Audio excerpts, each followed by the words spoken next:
Hello everyone, welcome back to this new video. So in this video, it is going to be a tutorial on this. So I am going to show you how you can add a strip in footer. So the footer, in some of the templates come with strip in it, but if you go with a blank template, then you will not get strip in the footer.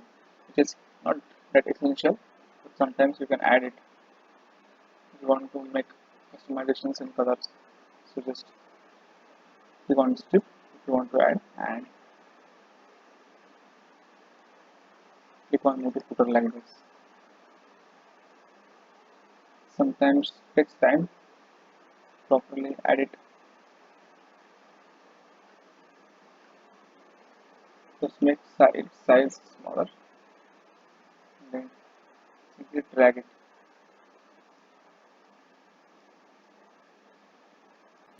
like this.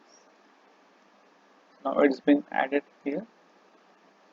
I'll quickly send it back. This change the color.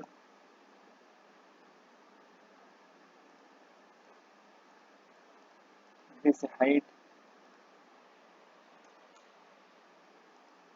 and then you can add scroll effects as well as change the background. You can add the like image and video just like you add in the other sections because this is the strip only. So you can also add columns as much as you want and add items in the footer. So I hope you understood this video. Thanks for watching.